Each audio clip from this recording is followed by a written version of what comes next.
Padres are in New York facing the Mets. And John, I will say, maybe this is just me thinking about how long these baseball seasons are. I was like, I'm good. Like, I think I'm good with the regular season. Like, we could just, are the Padres really going to move up in the standings?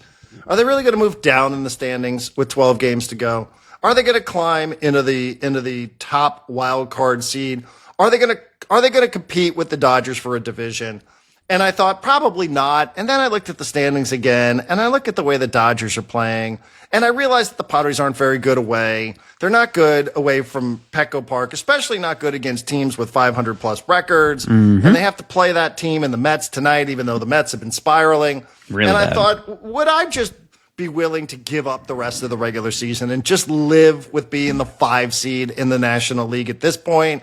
I don't want to get anybody hurt, but then I read a piece today about how they're loading up for the stretch run and they're going to make another run at it. I don't know. Is the reward, whatever potential reward there is for the remaining games of the regular season, is it worth the risk for you, or are you good? Would you just say, yeah, I'm good right now. Let's just go to the postseason.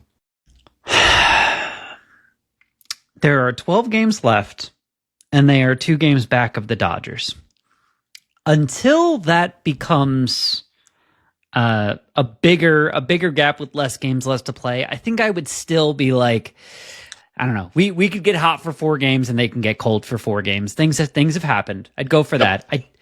They're 4 games back of the Cubs for the top wild card spot. I don't think you're catching the Cubs. And I wouldn't worry about that. You're 2 games back of the Dodgers. I think I would try and make a run at the Dodgers until it's like, hey, now you're 3 games back and there's 6 games left. At that point, you're just like, whatever. But as of right now, I think I would go after the Dodgers. The magic number, by the way, I found a website that gave this to me. Their magic number is 6 to make the playoffs and be the last wild card spot. It's 7 to guarantee the second wild card spot. Above that, there's not a lot that they can do without the Dodgers losing a bunch or the Cubs losing a bunch. So the most likely scenarios here, I think, scenario number 1 is everyone stays where they are, and the Padres have to go to Chicago for a 3-game series at Wrigley Field to make it beyond the wild card round. If they drop to the last wild card spot, which is also a possibility, they would most likely face the Dodgers for a 3-game series at Dodger Stadium in Los Angeles, and that has its own set of headaches tied to it. But both of those scenarios equal 0 home playoff games at Petco Park, which is a real kick in the nads to the business department of the San Diego Padres, who they make so much money on home playoff games. They're just like, can we have one? Please, Dodger Stadium's right there. Just get everyone to drive down. Come on, please. So that they might need to win a series that is entirely at Dodger Stadium or entirely at Wrigley Field to get any sort of home playoff games, whatsoever. And that's a little terrifying. Looking at the remaining games, like you said, the Mets are in a bad place. The White Sox are bad. The Brewers, their foot might be off the gas. They may have just cursed the whole team. We'll talk about that in a second, I'm sure. The D-backs have kind of caught fire. They're a game and a half back of the Mets. By the way, what does it say about this National League that the Diamondbacks and the Giants, 2 teams that sold at the deadline, are still very much alive for a wild card spot?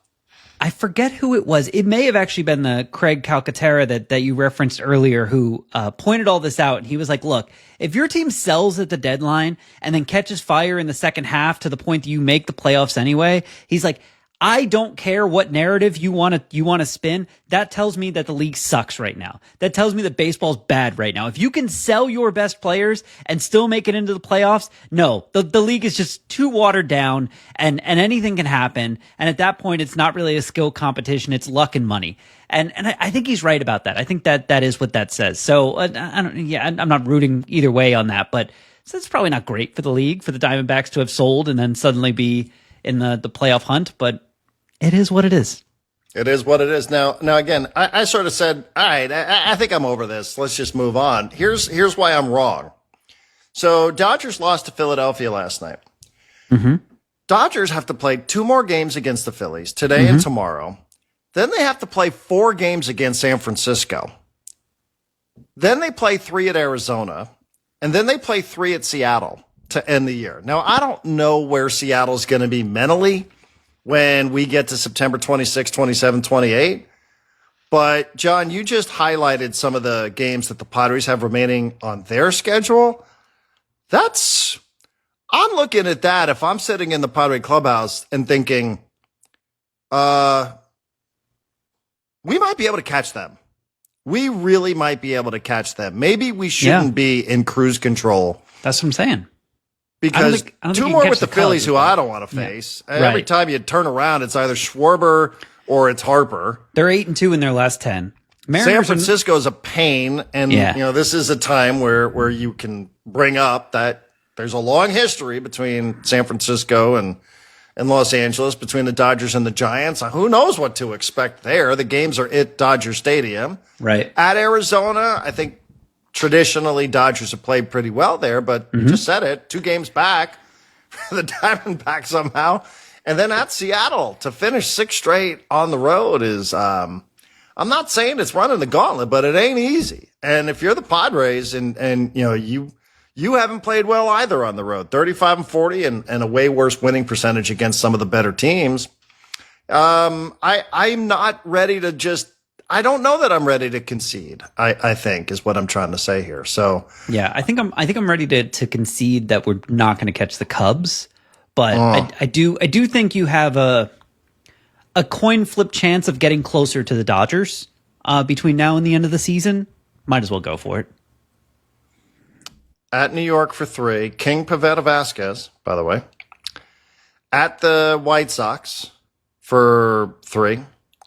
Versus Milwaukee, you just mentioned at home against the Diamondbacks. So the final 6 games at home against the Brewers, who have already clinched, who are toasting inside of the clubhouse, and the Diamondbacks, while the Dodgers are playing away at Arizona and away at Seattle. I don't know what Seattle still has to play for here. I haven't followed that closely. They're in first place in their division. They're a half game up on the Astros. So they're probably going to have to play it out down the stretch. Those games matters will probably matter heading into the final weekend. 100%. They want that division so bad. I can't remember the last time the Mariners won that division. It was probably the year that they won like 120 games or whatever. But they want that division, and they want it really, really badly. I wanted to point this out for the Padres. I think it's Jeff Sanders wrote this thing in the UT this morning, and this was the beginning of it. Actually, no, the beginning was about Nick Pivetta, and then he turned to this. Michael King will start Tuesday's game against the Mets in New York, just his second outing since returning from the injured list last week. Yu Darvish hasn't quite been right since returning from the elbow trouble that sidelined him in spring training.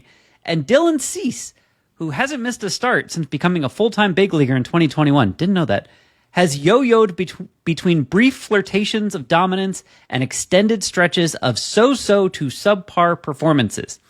The underlying potential is why the up and down of it all won't matter when the playoffs begin next month. I understand that this is baseball, but to your point, we've been doing this podcast for 6 months now.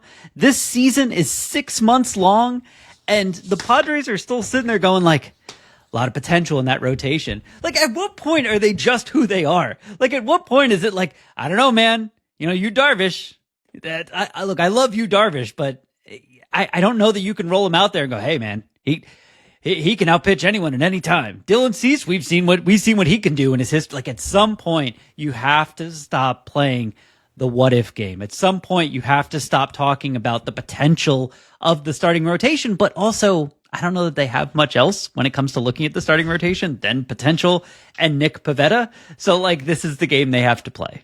Yeah, my team is on the field, right? That's exactly what it is. Like, what other choice do you have? But hope that every once in a while, Dylan Cease can rear back and summon up what it was that made him such an enticing trade piece. So, but you know what would be so great tonight is if the Padres just get out there and just put a thumping on the Mets early. Just like put a thumping on them, and it's, yakety home runs and Tatis. And then the Dodgers have to sit around while they're preparing for their game tonight against the Phillies. And the Dodgers have to sit there inside of their clubhouse, and damn well they're going to be watching that game. And they're going to be going, oh, look at those guys. They're up 8-0 in the second inning. Did you see that clip the other night when the Mets got absolutely just battered in the first inning of the game? and and then by the time they were playing the Texas Rangers, and then by the time the Texas Rangers were going out in the field, the DJ, the in-house DJ, is like, "All right, everybody on your feet, time to party." Everybody's like, "Boo! This sucks. You suck." Read the room, Mets DJ guy at Citi Field. Did you see that clip the other day? That was hilarious. That's the kind of thing I want to see. Like, just go out there and batter them over the first couple of innings. And then all of a sudden, you get a little bit tight inside of that Dodger. I know they've been through all the big games and all that sort of stuff, and being tight probably doesn't apply. But you can't tell me deep down they're like, oh, man, okay. All of a sudden, the object in the mirror is a lot closer than it appears, even with the tiebreaker now. It's 2 back, 3 with the tiebreak. But, that's a way to really, you can make a statement tonight. Like, now this could be a total waste of energy and a total waste of breath.